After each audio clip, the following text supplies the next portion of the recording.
जय जगन्नाथ सांग मैंने आशा करुँची आपण मैंने भल थे। तो मुझे आज ओएसटीटी विषय में आपण मानक जनइबी ओएसटीटी मोर प्रिपरेशन केमिति थिला, ओएसटीटी मार्क मोर केते थिला, आ ओएसटीटी को मु केते कम दिन में सिलेबस टाक कंप्लीट करथिली, कौ सब्जेक्ट को मु पढ़ी एवं कौ सब्जेक्ट को मु स्किप करथिली। तो सही विषय में आपण मानक ए वीडियो रे जनइबी। तो चलतु वीडियो टी स्टार्ट करिया। Actually more fast attempt OSTT exam clear हो नथिला, कारण से टाइम आमर बीडी सेमिस्टर एग्जाम चलूला हेबार थिला थर्ड सेमिस्टर मे भी थर्ड सेमिस्टर बोधे, कारण जो ओएसटीटी एग्जाम थिला आमर तार 4-5 दिन कि 6 दिन पर आमर बीडी सेमिस्टर एग्जाम थिला। तो से एत भल से प्रिपरेशन भी कर पार्नु कहीं आमको सेमिस्टर एग्जाम भी दबार थिला, सेठी भी क्लियर करार थिला। तो यहाँ एत फोकस दे नथलु, किंतु एग्जाम दे देइथलु। तो एत भल हो नथिला, किंतु जब देखा जाए मोर मार्क केते थिला जो फास्ट अटेम्प्ट देती तो मोर थिला 52, बस गोटे मार्क ही रही जाइली। तो 52 रही बोली भी मुझे आशा करूँ, किंतु 52 रही जाइए, आ गोटे मार्क जब भी रही जाता हुए तो मोर फास्ट अटेम्प्ट क्लियर हो जाता। जदि मोर ओएसटीटी प्रिपरेशन कथा कहबी तो मुझे जो ओएसटीटी प्रिपरेशन करी से समय एलटीआर बाहर था। तो एलटीआर जो बाहर था तो मुझे एलटीआर ही पढ़ुली, आउ ओएसटीटी क्लियर करवा, कारण ओएसटीटी क्लियर न कले आप एलटीआर हो कि एसएसबी टीजीटी हो से सब एग्जाम हाईस्कल जहाँ भी हाईस्कल लेवल जहाँ भी एग्जाम अच्छे आप अप्लाई करेंगे ना। तो दीटा को एलटीआर और एलटीआर और ओएसटीटी दीटा को ही मत पढ़ा पड़ूला, किंतु मन रखता जो भी ओएसटीटी आला ओटीटी हो ओएसटीटी हो एसबू जो एग्जाम आसो देखिए आपण केवल गोटे मंथ ही टाइम मिल से गोटे मंथ विषय भी गोटे मंथ भितर ही आपण प्रिपरेशन करा पड़ो, आउ प्रिपरेशन करके क्वालिफाई करा पड़ो। कारण जेहेतु मो पाखे गोटे मास टाइम था तो मुझे सिलेबस जो देखिली, कारण सिलेबस को कंप्लीट करवा गोटे मास भितर एत सहज नुहे, किंतु मु देखिली कौ कौ एग्जाम माने कौ क्वेश्चन सब आसुची कौ ऊपर आसुची। तो सिलेबस को एनालिसिस करके देखिली जे कारण ओडिया होची हमर 20 मार्क, ओडिया होची 20 मार्क पड़ो ओएसटीटी आउ लगती इंग्लीश पड़ो 20 मार्क, आ पेडागोजी पड़ो 50 मार्क, आउ जहाँ भी आपण जहाँ भी सब्जेक्ट रही सेठू पड़ो 60 मार्क। मोर जेहेतु मु सीपीजेड पिला तेणु मोर केमिस्ट्री 20 मार्क, आ बटनी 20 मार्क, आउ जूलोजी 20 मार्क, ये गला 60। तो मु टार्गेट करी ओडिया आउ इंग्लीश आउ पेडागोजी, कारण मु मो निज सब्जेक्ट को जो देखा तार सिलेबस जो देखा गोटे मास भर कंप्लीट करवा एत माने सहज नुहे, कारण से सब जहाँ भी सब्जेक्ट वाइज जहाँ भी आप सब्जेक्ट जहाँ भी से सब को माने जदि आम डीपली न पढ़ा कि स्टार्टिंग न पढ़ा तो से सब पढ़ी किसी लाभ ना। तो तेणु मु बेसी फोकस करी ओडिया को आउ इंग्लीश को आउ पेडागोजी को, मोस्टली पेडागोजी, कारण पेडागोजी 50 मार्क अच्छी, जब मुझे 50 ରୁ 30+ स्कोर करदेवी तार मोर इजिली ओएसटीटी क्वालिफाई हो।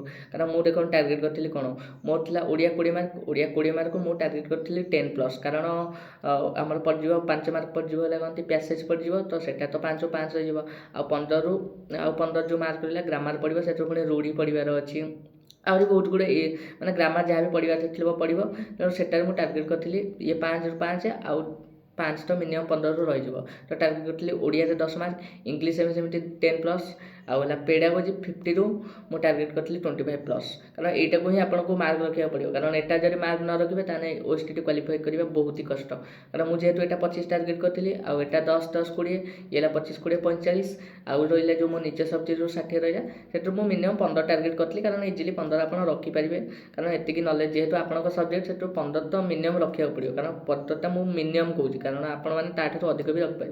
तो एमती ही होगा 60। तो मुझे यही भाव टार्गेट करके विषय गुड़ी पढ़ी कि जब आम ओएसटीटी कथा मुझे कहबी ओटीटी अपेक्षा ओएसटीटी टिके हार्ड क्वेश्चन आसे, कहीं सेटार आमको पेडागोजी 70 मार्क मिल जाए, 70 मार्क मिलगले भी सेटा टिके इजी थाए पेडागोजी क्वेश्चन, आउ ओएसटीटी टिके हार्ड थाए 50 मार्क पड़ो, किंतु टिके ओटीटी अपेक्षा टिके हार्ड थाए। तो यही भाव मुझे टार्गेट करके सेकेंड थर इजिली क्वालिफाई कर पार्थिली।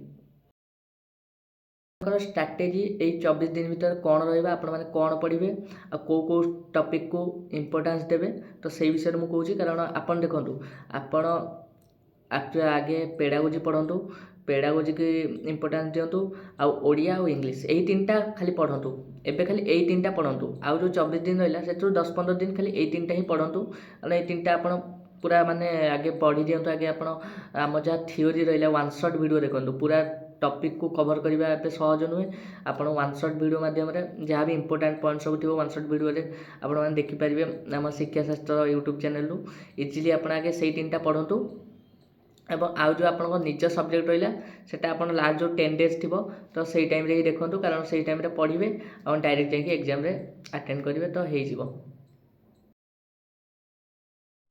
ଦେଖନ୍ତୁ ଆମେ ଯଦି ସିଲାବସ୍କୁ ଦେଖିବା CDPରେ କ'ଣ ପଢ଼ିବେ। ଦେଖନ୍ତୁ CDPରେ ଫାଷ୍ଟ ହେଉଛି ଚାଇଲ୍ଡ ଡେଭଲପମେଣ୍ଟ ଆପଣ ଆରାମସେ ୱାନ୍ ସଟ୍ ଭିଡ଼ିଓ ଦେଖିପାରିବେ। ଏଠି ଅଛି concept and principal of development, difference between growth and development, ଆଉ ଫ୍ୟାକ୍ଟର୍ସ ଇନଫ୍ଲୁଏନ୍ସିଂ ଡେଭଲପମେଣ୍ଟ, କ'ଣ ସବୁ ଫ୍ୟାକ୍ଟର୍ସ ସବୁ ଇନଫ୍ଲୁଏନ୍ସ କରେ ଡେଭଲପମେଣ୍ଟକୁ। ତ ଏଇଟା ବହୁତ ଇଜି ଗ୍ରୋଥ ଆଣ୍ଡ ଡେଭଲପମେଣ୍ଟର ଏଇଟା ପଢ଼ିପାରିବେ। ଥିଓରିଜ୍ ଯେଉଁ ରହିଲା ଆମେ କ'ଣ ଥିଓରିଜ୍ ପଢ଼ିବେ। ଥିଓରିଜ୍ରେ କେବଳ ଆପଣ ମନେ ରଖନ୍ତୁ ପଢ଼ିବେ ଯେଉଁ କୋଲବର୍ଗଟା ପଢ଼ିଦେବେ, ଆଉ ହେଲା କ'ଣ ସାଇକୋସୋସିଆଲ ଥିଓରିଟା ଏରିକ୍ ଏରିକ୍ସନର ସେଟା ବି ପଢ଼ିପାରିବେ। ଆଉ ଯେଉଁ ନୁମ୍ ଚୁମ୍ସ୍କି ହେଟା ସ୍କିପ୍ କରିପାରନ୍ତି। ପିଆଜେଟ୍ଟା ଆପଣ ପଢ଼ିବେ କାରଣ ଗ୍ରୋଥ ଡେଭଲପମେଣ୍ଟ ବେଳେ ବି ପିଆଜେଟ୍କୁ ପଢ଼ିବେ, ତେଣୁ ଏ ଥିଓରିଟା ବହୁତ ଇଜି ତ ସେଟା ବି ପଢ଼ିପାରିବେ। ଆଉ ଡେଭଲପମେଣ୍ଟାଲ କ୍ୟାରେକ୍ଟରିଷ୍ଟିକ୍ ଡ୍ୟୁରିଂ ଚାଇଲ୍ଡହୁଡ୍ ସମୟରେ କ'ଣ ସବୁ ତାର physical social cognitive and emotional development ହୁଏ, ଏଟା ବି ଆପଣ ଆରାମରେ ପଢ଼ିପାରିବେ। ଆଉ ନିଡ୍ କ'ଣ ତାର ସବୁ needs and problems childhood stage ହୁଏ ଆଉ ଆଡୋଲସେନ୍ସ ସମୟରେ ହୁଏ, ଏଟା ବି ଆପଣ ଇଜିଲି ବୁଝିପାରିବେ ଏବଂ ପଢ଼ିକି ମନେ ରଖିପାରିବେ। ତ କ'ଣ ହେଲା ଗ୍ରୋଥ ଆଣ୍ଡ ଡେଭଲପମେଣ୍ଟ ଆଉ ଥିଓରି ଅଫ୍ ଡେଭଲପମେଣ୍ଟ ଏ ଦୁଇଟା ଗୋଟେ ୱାନ୍ ସଟ୍ ଭିଡ଼ିଓରେ ହିଁ ଆପଣମାନଙ୍କର କମ୍ପ୍ଲିଟ୍ ହେଇଯିବ। ତାପରେ ହେଲା approaches to understanding the nature and intelligence, ଏଇ ଯେଉଁ ୟୁନିଟ୍ଟା ରହିଲା ଏଟାରେ ଆପଣ କେଉଁଟା ପଢ଼ିବେ। ଏଟାରେ ସାଇକୋମେଟ୍ରିକ୍ ଆପ୍ରୋଚଟା ଆପଣ ଛାଡ଼ିଦେଲେ ସ୍କିପ୍ କରିଦେଲେ ବି ଚଳିବ। ତାପରେ ଇନଫର୍ମେସନ୍ ପ୍ରୋସେସିଂ ଆପ୍ରୋଚ୍ ଏଟା ବି ଷ୍ଟେନବର୍ଗଙ୍କର, ଏଟା ବି ସ୍କିପ୍ କରିଦେଲେ ଚଳିବ। କିନ୍ତୁ ଯେଉଁ ସୋସିଆଲ କନଷ୍ଟ୍ରକ୍ଟିଭିଟି ଆପ୍ରୋଚ୍ ଲେଭାଗୋସ୍କିଙ୍କର ସେଟା ଆପଣ ନିଶ୍ଚୟ ପଢ଼ିବାକୁ ପଡ଼ିବ, କାରଣ ଏଟା ବି ସିଏ ବି ଗୋଟେ ସୋସିଆଲିଷ୍ଟିକ୍, କିନ୍ତୁ ତାଙ୍କର ବହୁତ କ୍ୱେଶ୍ଚନ୍ ଆସେ ଆଙ୍କ ଉପରେ, ତ ଏଟାକୁ ଆପଣ ପଢ଼ିବାକୁ ପଡ଼ିବ। ତାପରେ ହେଉଛି ଆଡ୍ରେସିଂ ଆଣ୍ଡ ପ୍ରୋବ୍ଲେମ୍ସ ଅଫ୍ ଆଡୋଲସେନ୍ସ ସମୟରେ କ'ଣ ତାଙ୍କର ପ୍ରୋବ୍ଲେମ୍ ସବୁ ରହୁଛି, ଆଉ ସେହି ସମୟରେ ଟିଚରଙ୍କର ରୋଲ୍ କ'ଣ ରହିବ, ପ୍ୟାରେଣ୍ଟଙ୍କର ରୋଲ୍ କ'ଣ ରହିବ, ଆଣ୍ଡ କମ୍ୟୁନିଟି ମାନଙ୍କର ରୋଲ୍ କ'ଣ ରହିବ, ଆମର ଯେଉଁ କ'ଣ ରହିଲା ସୋସିଆଲର। ତେଣୁ ଏଇସବୁ ଉପରେ ହିଁ ପଡ଼ିବ। ତ ବହୁତ ଇଜି, ଆପଣମାନେ ୱାନ୍ ସଟ୍ ଭିଡ଼ିଓ ଦେଖନ୍ତୁ ଇଜିଲି ଆପଣ ଏଟାକୁ କ୍ଲିୟର କରିପାରିବେ। ଚାଇଲ୍ଡ ଡେଭଲପମେଣ୍ଟର ଏଇ 4ଟାଙ୍କ ପାର୍ଟକୁ ଆପଣ ଇଜିଲି ମାନେ ମନେ ରଖିକି କ୍ଲିୟର କରିପାରିବେ। तापर जदि आम देखा लर्निंग प्रोसेस देखो ये beta understanding the learning process तो यहाँ भी बहुत इजी अच्छी कारण ये पियाजेट विषय पढ़े पुणी से भेगोस्की विषय पढ़े तो ये केवल अच्छी रेडीनेस मैच्यूरेशन मोटिवेशन कौन सब पिला दरकार चाइल्ड को कौन दरकार मोटिवेशन से मैच्यूरेशन लेवल कौन करेंगे यही सब बहुत इजी अच्छी। तापर जो देखिए ऑर्गेनाइजिंग लर्निंग कौन teacher centric learner centric and learning centric माने अपन टीचर सेंट्रिक केमी पिला पढ़ा जाए कौन सब पढ़ा जाए और लर्नर सेंट्रिक कौन सब माने स्टूडेंट मानक केमी पढ़ा जाए तो यही सब बहुत इजी अच्छी। आपण मैंने केवल थरटे क्लास करूँ गोटे मन ध्यान देकी गोटे क्लास करूँ आप इजिली पढ़ी पारे और तापर MCQ करूँ देखिए किसी प्रोब्लेम ना केवल 5 माने 10 दिन लगे आपको सिलेबस कंप्लीट करने को ये जो पेडागोजी बहुत इजी। तापर आप जो क्रिटिकल पेडागोजी को भी स्किप करि पारंती आ एड्रेसिंग क्लासरूम डाइवर्सिटी माने कौन कौन सब यूज हुए पढ़ेला बेले यही सब बहुत इजी अच्छी। थैंक यू आपण मैंने भिडियो टी शेष पर्यंत देखी आशा करुँच आपण मानक बहुत ही हेल्पफुल हो भिडियोटी।